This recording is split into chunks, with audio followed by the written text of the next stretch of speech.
All right, so we're on to Slasher Lesson 5. I'm going to read my introduction, which needs some editing. When I read through it a second ago, I'm like, what the F am I talking about? My problem is I've added so much stuff to this lesson over the years without editing the introduction, so it's like mulligan stew, I guess. Just throwing stuff in there. The goal is to introduce positioning concepts, advanced movement, and intervals as they specifically relate to knife fighting. We're going to look at feinting. Again, I just said fighting footwork. I got that in here again. We're going to look at advanced catching, trapping, checking, and striking concepts, which will help us customize our fighting style towards our individual strengths. And we're going to do that through a introduction of Wing Chun Kung Fu Sticky Hands, Chai Sao. Hope my pronunciation is close for some of you traditionalists. And this will all help develop our sense of touch so that we have a chance to observe and react to more while we are fighting. So let's start off with positioning concepts. I know I've gone through these earlier in the course. I think I have, but we're going to look at them again because you have a, if you've been following the course, you'll have a kind of a new perspective on it, and going through it again will give you, you idiots, better understanding. If you're an idiot, I'm not saying you're all idiots. I'm an idiot sometimes. I eat too much chocolate and I get freaking that acid stuff. It's in my eyes today. So don't eat too much chocolate. There's your diet tip for the day from a fat ass. Okay, so here we go. Okay, again, the area directly in front of us, this is our fighting center. In this area, we can deploy the greatest amount of our weapons and our defenses. This is the area where we are most dangerous. As a threat moves away from our fighting center, he is exposed to fewer weapons to the point to where we can deploy less than 50% of our weapons and defenses on our flanks and even a smaller percentage to our rear. Think of our fighting center as a line sticking straight out from our chest. The length of the line is equal to the distance we can strike. So again, a regular person with a rifle, distance maybe 100, 200 yards. Take a skilled sniper, with the shots they're making nowadays, I don't know. Are they shooting a mile now? Yeah. They're getting hits at a mile now. That would be absurd. Years ago, I mean, that would be an artillery piece required for that kind of distance. Okay, so it is important to note that the more skilled a fighter, the longer the line is. Also, the more skilled a fighter, the greater amount of weapons and defenses he can deploy on and off his fighting center. A highly skilled fighter may have more effective weapons to his rear than an untrained person has at their fighting center. So we're going to talk about the line that goes directly from the base of our fighting center to the base of the threat's fighting center is the center line. The closer our fighting center is to being on the center line, the better it is for us. The further the threat's fighting center points away from the center line, the better it is for us. Whenever possible, we want to move in such a way that the center line is kept away from the threat's fighting center. This will make it necessary for the threat to reorient to the center line before he can take action with his most effective attacks and defenses. Again, just observation is critical in most cases for people that don't turn their head and fight well. During the threat's reorientations, we will be attacking and moving in such a manner that he will again need to reorient himself to effectively deal with our new position. When our fighting center remains closer to the center line than the threat's fighting center, we are controlling the center line. When we control the center line, we have more control of the fight. When we have more control of the fight, we have a greater chance to dictate the outcome. There will be times where the basic step and drag movement and step through will not move us quickly enough or far enough to meet our positioning needs.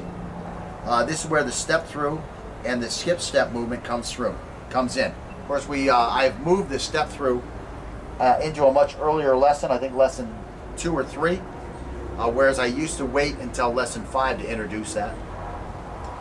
What wound up happening is with the customizable defenses, it was so important to bring the step-through movement in at that point, which is lesson 4. I had to introduce the step-through earlier.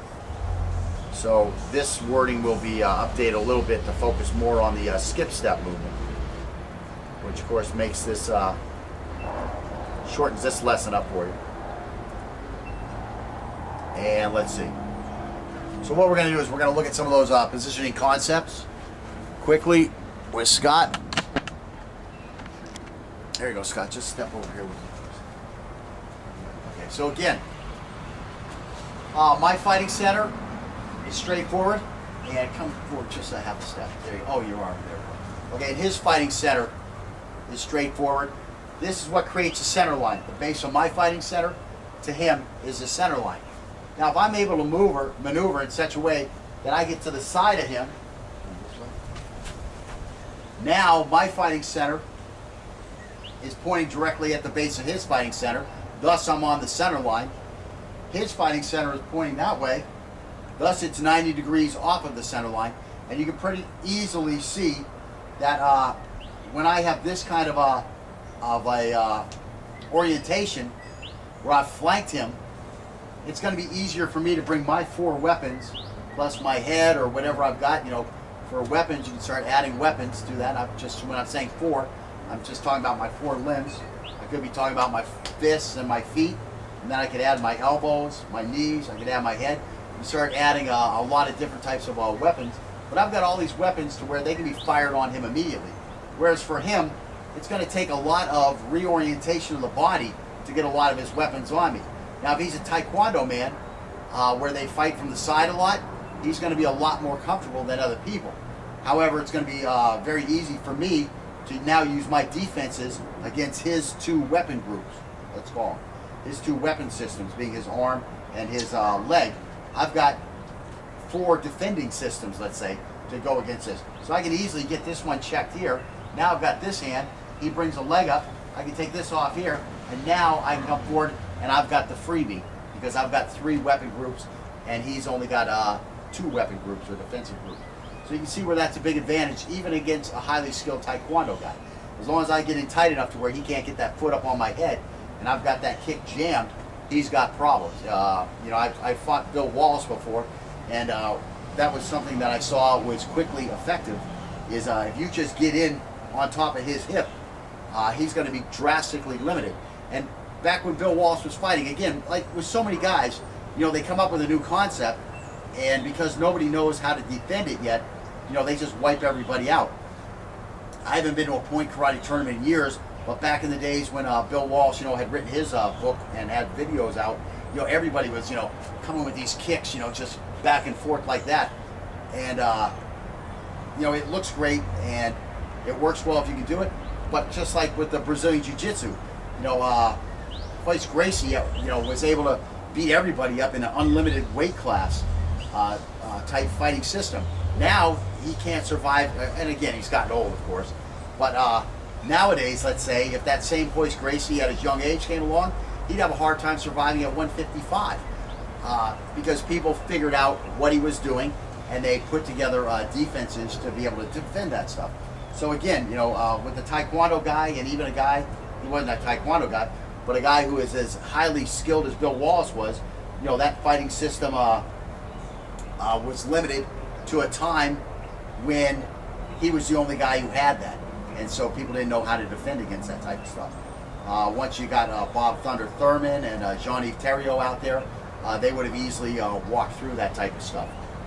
So in general, this is a bad place to be. Even if you're a Taekwondo guy, sorry Taekwondo guys, they're teaching you a bad system, okay? To face only 2 of your weapon groups towards the enemy is highly ineffective. Now again, there are some highly skilled Taekwondo guys who can quite quickly bring those, what would be rearward weapon systems into the fight. And again, as long as they're fighting somebody who's less skilled than them, that's going to work great. But you really want to have all your weapon systems and your defensive systems on the center line ready to fight, to be able to be employed in the quickest, most efficient manner possible will help their effectiveness, okay? And again, now if I move further over to this direction, now I have a chest to back, or I've taken the back position, and you can see here that again, unless he's this is a guy who's got to be a martial artist to be able to attack when I have my fighting center directly on the center line again, and his fighting center is going the wrong way. Again, the more skilled he is, the more weapons he's going to have off of that direct fighting center, but it's going to be a weakened, set of attacking ability. Again, can he throw a reverse elbow at me this way? Yes, he can. Can he throw a spinning back fist this way? Yes, he can. Could he throw a back kick at me? Yes, he could. Could he throw a spinning crescent kick at me? Yes, he could. But I just want you to watch one thing. Could he headbutt me? Yes, he could. But watch just one thing right here. What can he do now? Did he try to headbutt the top of my head? He can try to put an elbow on my shoulder. He can try to kick my shins with his legs, okay? But again, look how easy it was to reduce the effectiveness. Now let's put a catch on him, like this. Let's put something up here like this. Let's get a leg down in between his, and now he's got a lot of problems. The best thing that's going to happen for him is that we'll go to the ground almost. So again, this is where you want to be. And again, you've seen from our techniques where we get back here and we slash the neck. He's very vulnerable from those positions. So that's what we're talking about with positioning concepts. Whenever possible, I mean, ask any Brazilian jiu-jitsu type grappler where he's got the best chance to finish a guy, and it's going to be when he's on top of his back. Again, in the ring, they protect people because they don't allow me to strike to the back of the head. But I mean, if you get a guy in a position like this and you were allowed to elbow him to the back of the head, the fight is going to be over. I mean, literally, they would have to end every fight once you got a chest to back position on the ground. That's how vulnerable this guy is. That they actually have to change the rules to protect the guy in an MMA ring where I can't strike on the back of the head. So anyways, that pretty much wraps up that. Again, that's where you want to be trying to move towards. You want to be trying to flank this guy. You don't want to be exposing your back at any time to the threat. Okay, go ahead and hit that thing.